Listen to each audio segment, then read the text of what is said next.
What's the return policy for my order? Your model passed every automated test. Your users gave it 1 star. This AI-103 Module 4 fixes that. Let's get started.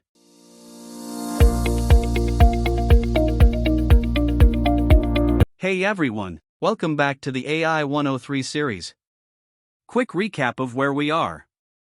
Module 1. We understood the Foundry landscape and the responsible AI principles. Module 2. We deployed a model from the catalog and called it from Python. Module 3. We implemented guardrails, content filters, prompt shields, the full map measure, mitigate, manage cycle. Module 4 is about a question you have to answer before you ship anything. Does this model actually work well? Safe is not enough. You need quality. And quality has to be measured, not guessed at in the playground. This module gives you 3 systematic ways to measure it. By the end, you'll have run an actual evaluation in the Foundry portal and you'll understand exactly what the exam tests on this topic. Let's get into it. Why evaluation and the 3 approaches? Before we dive into how to evaluate, we first need to look at what we're evaluating. When you build a generative AI app, there are actually 2 different layers you can measure. Layer 1 is the individual model. You send a prompt to something like GPT-4o, you get a response, and you evaluate if that specific output is accurate and well written.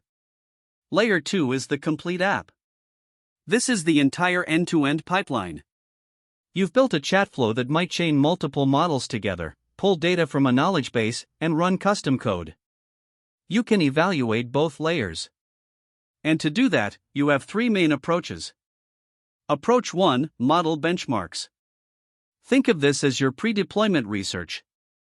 Before you even choose a model, you look at public benchmark scores in the catalog to see how they perform on standard datasets. It's like checking the specs of a car on paper before you buy it. Approach 2, Manual Evaluation. This is where a human steps in. It can be as simple as giving a thumbs up or thumbs down in a portal. Humans catch the subtle things automated metrics miss, like whether a response actually feels right in context. It's incredibly valuable early on when you're iterating fast. Approach 3, Automated Evaluation. This is where you use an AI model to evaluate another AI model. You feed it a large set of test prompts, and the AI evaluator automatically scores the responses based on your metrics. It easily scales to thousands of tests and gives you consistent, repeatable data you can track over time. All 3 of these are useful at different stages. So, let's go deeper on how to actually use them. Next is Model Benchmarks. If you're trying to choose between different models, benchmarks are the first place you want to look. You'll find these directly in the Foundry portal's model catalog, before you spend any time or money deploying anything. Now, there are 4 specific benchmark metrics you need to know, especially if you're preparing for the exam. Let's walk through them. 1. Accuracy. This is the most straightforward metric. It's completely binary. You ask a question, look at the model's response, and compare it to the correct answer. If they match, it's a 1. If they don't, it's a 0. Because it's so black and white, accuracy is great for things like factual Q&A or classification tasks where there is a single, definitive right answer. It does not work well for open-ended questions where a response could be correct in multiple different ways. 2. Coherence. This is all about flow and logic. Does the response read like something a real human would write? A highly coherent response is logically organized, the ideas transition smoothly, and it doesn't randomly jump around or contradict itself. Think of this as the "does this actually make sense to read" score. 3. Fluency. Fluency focuses purely on grammar and language correctness. It's important to note, fluency doesn't care if the information is correct, only if the writing itself is well formed. It looks at proper sentence structure, vocabulary, and natural phrasing. A response can be highly fluent but completely wrong, or 100% accurate but written terribly. Fluency measures the writing quality, not the facts. 4. GPT similarity. This last one is really interesting. Instead of checking if the words match letter for letter, it measures how semantically similar the model's response is to the expected answer. For example, if the expected answer is the capital of France is Paris, and the model says Paris is France's capital, GPT similarity will give it a high score because it uses an AI model to understand that the meaning is identical, even though the word order is different. Exam tip: know all 4 benchmark metrics by name and what they measure. The exam may give you a description and ask you to identify the metric, or give you a scenario and ask which metric is most appropriate. Accuracy equals to exact match. Coherence equals to logical flow. Fluency equals to language correctness. GPT similarity equals to semantic meaning match. Where to find benchmarks in the portal?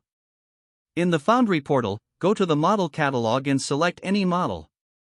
There's a benchmarks tab on the model card. You can compare the selected model's scores across these metrics against other models in the catalog. This is how you make an informed model selection decision before spending a single token. Manual evaluation. Manual evaluation is exactly what it sounds like. A human being sits down, reviews the model's outputs, and rates them. In Foundry, you have 2 different ways to do this. Let's look at the first method, which is the chat playground. If you went through modules 2 and 3, you've already used this. The playground is easily your fastest tool for quick, ad hoc iteration. The workflow is super simple. You open the playground with your model selected. You enter a test prompt and read the response. If it's not quite right, you adjust your system message, tweak the temperature, or modify your prompt. And then, you test again. This is perfect for early development when you're still trying to figure out your system prompt or testing unique edge cases. You get instant, immediate feedback. But here's the catch: it's strictly one prompt at a time. Once you have more than a handful of prompts to test, the playground becomes a bottleneck. And that brings us to our second method, the manual evaluations feature. Instead of going one by one, this feature lets you test an entire dataset of prompts all at once. Here is how you use it. First, you prepare a dataset, which is just a list of your test prompts. You can also include the expected correct answers, which we call ground truth. Next, you upload the dataset into the manual evaluations section of Foundry. The model then runs all of those prompts in the background and generates responses for every single one of them. Finally, you go through and rate them, simply giving a thumbs up if it's good, or a thumbs down if it's not. The massive benefit here is sheer speed and coverage. Instead of spending 30 minutes testing 10 prompts in the playground, you can review 50 responses in the exact same amount of time. Even better, you can share these evaluations with your teammates for a second opinion, and use the overall rating patterns to pinpoint exactly which prompts still need work. Once you know what's failing, you can head back to the playground, adjust your system messages, and dial it in. Exam tip: know all 4 benchmark metrics by name and what they measure. The exam may give you a description and ask you to identify the metric, or give you a scenario and ask which metric is most appropriate. Accuracy equals to exact match. Coherence equals to logical flow. Fluency equals to language correctness. GPT similarity equals to semantic meaning match. Where to find benchmarks in the portal? In the Foundry portal, go to the model catalog and select any model. There's a benchmarks tab on the model card. You can compare the selected model's scores across these metrics against other models in the catalog. This is how you make an informed model selection decision before spending a single token. Now, when you need to scale up your testing, you use automated evaluation. Instead of waiting on a human to manually review hundreds of responses, we let an AI model do the heavy lifting for us. You simply choose your metrics, upload your test dataset, run the evaluation, and get back clear, scored results. In Foundry, these automated metrics are split into 2 major categories. Category 1, AI quality metrics. As you might guess, these measure how good the model's response is. These split into 2 distinct types. AI-assisted quality metrics. This is where an advanced evaluator model reads the responses and scores them on a scale from 1 to 5. There are 2 main ones you'll want to remember for the exam. Coherence: just like we discussed in the benchmarks, does the response flow logically and read naturally? Relevance: does the response actually answer the prompt? This is crucial because a model can be incredibly fluent and coherent, but if it completely misses the point of the user's question, relevance is what catches it. NLP-based quality metrics, instead of using an AI to judge the quality, these use mathematical formulas to calculate exactly how much the model's response overlaps with your ground truth. We'll dive into those in the very next section. Category 2, Risk and Safety Metrics. This is where our work with content filters in modules 3 and 4 really ties together. Automated evaluations can run systematic safety checks across your entire dataset, checking for those same 4 core harm categories: violence, hate and fairness, sexual content, self-harm. Instead of just hoping your content filters catch bad prompts in real time, this allows you to proactively test your system at scale. It's incredibly useful when you've updated your system message, tweaked parameters, or deployed a new model version, and you need to re-verify that your safety guardrails are still holding up perfectly. Here is a quick exam tip. You need to know the 2 categories of automated metrics. The first category is AI quality, which measures things like coherence and relevance. The second category is risk and safety, which checks for the exact same harm categories as your content filters. On the exam, you will likely see a scenario and be asked which category of metric to use. If the scenario describes a safety concern, the answer is risk and safety. If the scenario describes a response quality concern, the answer is AI quality. It is as simple as that. Next is NLP metrics, when you have ground truth. When you have what is called ground truth, you can use classical natural language processing metrics. These metrics compare a model's response to an expected answer mathematically. But what exactly is ground truth? Ground truth is simply the expected response for a given prompt. It is the answer you already know is correct. For example, if the prompt is, quote, "What is the capital of France?" and the ground truth is Paris, then a model response of "the capital of France is Paris" is extremely close. Having ground truth lets you measure exactly how close the model's actual answer is to the correct one, without needing a human or another AI to judge it. There are 4 classical metrics you need to know for the exam. Metric number 1. The F1 score. This measures the ratio of shared words between the model's response and the ground truth. It balances precision, which asks if the words the model used are correct, and recall, which asks if the model included all the right words. An F1 score of 1.0 means a perfect overlap, while an F1 score of 0.0 means there are no shared words at all. For example, if the ground truth is Paris is the capital of France, and the model says France's capital city is Paris, they share the key words, so the F1 score would be very high. Metric number 2. BLEU. BLEU stands for Bilingual Evaluation Understudy. It was originally developed for machine translation. BLEU measures what is called n-gram overlap. This just means it checks whether short phrases, and not just individual words, match the ground truth. A higher BLEU score means more phrase-level similarity. This is great for translation tasks and any task where exact phrasing matters. Metric number 3. METEOR. METEOR stands for Metric for Evaluation of Translation with Explicit Ordering. This is also from machine translation, but it is much more sophisticated than BLEU. METEOR handles synonyms, word stems, and word order. For example, if a model says automobile when the ground truth says car, BLEU would give it a score of 0, but METEOR would give it a much better score because it understands that those 2 words mean the same thing. Metric number 4. ROUGE. ROUGE stands for Recall-Oriented Understudy for Gisting Evaluation. This was originally designed for text summarization. ROUGE focuses heavily on recall, which asks if the model's response successfully covered the key content from the ground truth. If you need to evaluate whether a summary captured all the important points from a document, ROUGE is your go-to metric. Here is an essential tip for your exam. You must know all 4 natural language processing metric names and what they do. Let's break them down. First is BLEU, which stands for Bilingual Evaluation Understudy. This metric measures phrase overlap, also known as n-gram overlap. Second is ROUGE, which stands for Recall-Oriented Understudy for Gisting Evaluation. This metric focuses on recall and is primarily used for summarization. Third is METEOR, which is a synonym-aware translation metric.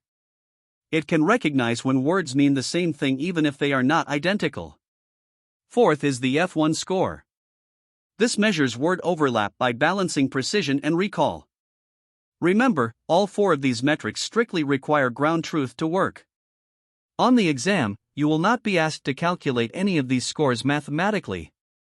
Instead, you will be given a specific scenario and asked which of these four metrics fits it best. Keep these descriptions clear in your mind, and you will easily pass this part of the test. Alright, demo time. Now let's actually do this in the portal. We are going to run an automated evaluation on a deployed model. To follow along, you'll need your existing Azure AI Foundry project with GPT-4o deployed, the exact same one we set up back in previous video. Step 1. Head over to ai.azure.com and log into your account. This is the main dashboard you'll land on. If I scroll down here, I can see the models we've already deployed. Let's click on our project to open up the workspace. Over on the left-hand menu, you'll see an option called Evaluation. Let's click on that. Right now, our list is empty, so we're going to click on Create to kick off our very first run. This brings up our evaluation setup wizard. As you can see, we have 5 steps to complete: target, data, configure models, criteria, and review. For the target, we can choose to evaluate an agent, a model, or a dataset. For this video, we're focusing strictly on model evaluation. The moment I click on model, a list of our deployed models pops up.